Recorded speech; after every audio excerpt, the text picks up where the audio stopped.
Kalau boleh sebelum ini ya, sebelum cerita, Mbak bisa perkenalan dulu nama Mbak siapa, dari kelas apa, gitu ya Mbak? Nama saya Anissa Mitra, saya dari kelas 11 IPS 3. Saya mau cerita Bu, tapi saya takut nanti teman-teman saya tahu. Ini Mbak Ibu jelaskan ya, kalau Mbak mau berkonsultasi atau sharing ke guru BK atau ke saya, itu jangan khawatir Mbak, karena di sini di bimbingan konseling sendiri mempunyai asas kerahasiaan Mbak. Jadi nanti ibu atau kita nanti itu bisa menjamin rahasia setiap masalah yang konseli atau Mbak dan ceritakan ke kami, gitu Mbak. Jadi begitu. Ya. Tadi kan Mbak mau cerita, sekarang Mbak bisa mulai menceritakan masalah yang sedang Mbak alami. Jadi gini Bu, saya itu kan punya kebiasaan buruk.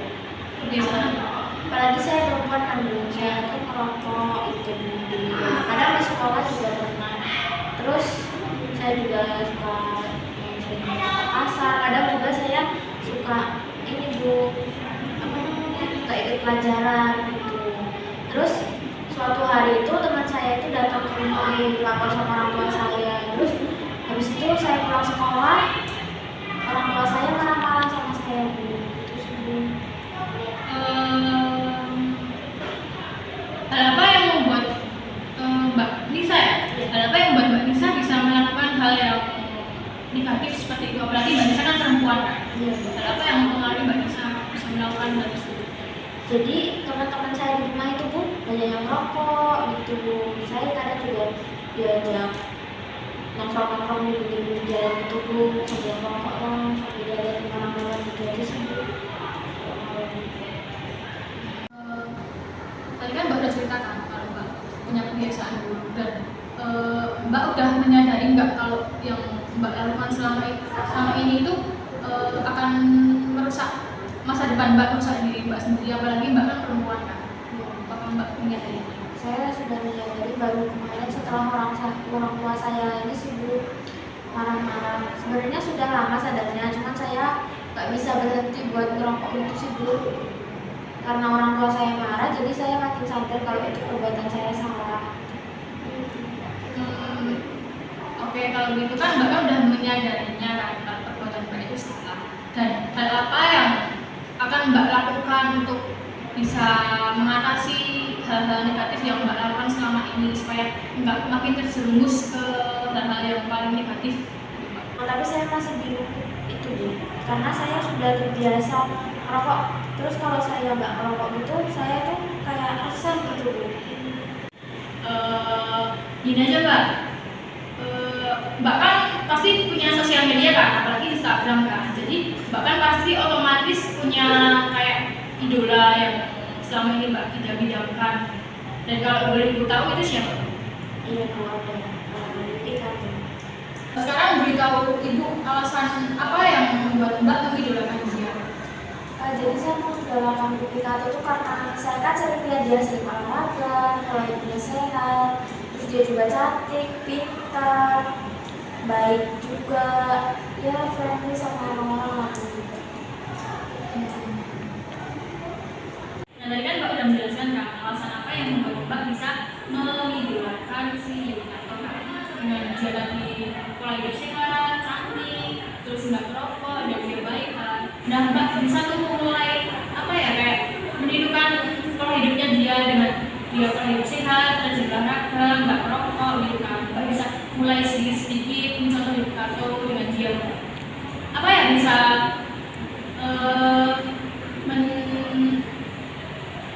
istilahnya mengurangi dia kecanduan merokok kan gitu. Nanti akan saya coba untuk lepas rokok saya dalam seminggu. Nah Mbak tadi kan bilang mau mencoba kan. Nah kira-kira itu kapan? Saya mau mencoba kapan ya Bu namanya? Besok, mulai besok Bu. Besoknya besok. Iya besok. Kalau begitu segera dilakukan ya Mbak. Iya. Kalau gitu gini aja ya Mbak ya. Mbak tadi kan udah bilang kan kalau mau mencoba kan.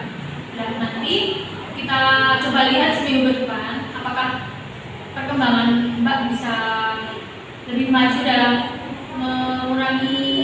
mengurangi Mbak merokok dan terjerumus ke pergaulan-pergaulan yang negatif. Nanti Mbak bisa datang lagi ke sini untuk memberitahu saya tentang perkembangan Mbak yang Mbak lakukan.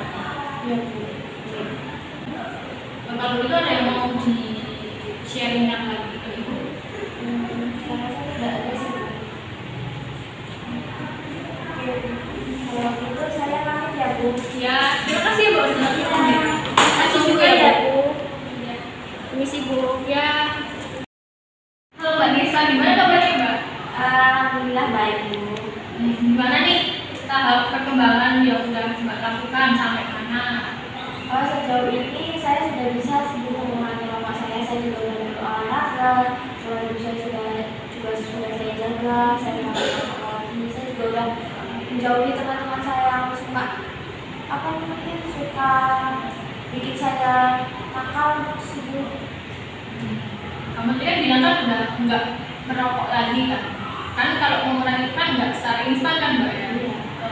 Cara apa yang Mbak lakukan supaya Mbak bisa mengurangi sedikit demi sedikit Mbak merokok? Jadi saya biasanya itu Bu, ibu saya biasanya memberikan saya buah, kalau nggak stok permen di rumah untuk mengganti rokok itu biasanya. Oke Mbak, aku sih Mbak. Kalau boleh Ibu tahu, apakah orang tua kamu di rumah atau keluarga di rumah kamu tuh mensupport dengan perkembangan kamu selama perkembangan kamu ini? Iya Bu, orang tua saya support banget, apalagi ibu dan ayah saya, kakak saya juga, mereka juga sering ngajak saya olahraga pagi, sore gitu Bu. Jadi saya kayak gak ada waktu buat sama teman saya juga Bu. Kalau malam juga kami ada quality time sama keluarga, jadi saya juga jarang di rumah. Maaf Bu. Jadi saya juga di rumah terus, gak pernah keluar rumah kalau malam. Jadi saya bisa menghindari teman-teman saya yang berbuat negatif. Kalau begitu berarti masalah yang Mbak alami ini udah Ibu anggap clear ya, Ibu anggap selesai ya? Iya. Apakah ada yang mau dikonsultasikan atau di-sharingkan lagi ke Ibu? Mungkin. Sejauh ini tidak ada Bu. Baiklah, bagaimana perasaan kamu setelah menerapkan konseling? Saya lebih lega dan saya juga lebih tahu apa yang harus saya lakukan selanjutnya, tahap-tahap apa yang lebih baik saya lakukan, yang saya hindari gitu sih. Oke Mbak, Ibu harap Mbak bisa konsisten terhadap niat Mbak untuk mengurangi hal-hal yang Mbak lakukan di masa dulu ya Mbak ya? Iya Bu. Kalau begitu ada pertanyaan lagi? Tidak ada. Kalau begitu saya pamit ya Bu, saya ada kelas lagi. Iya Mbak, semangat ya Mbak ya? Ya.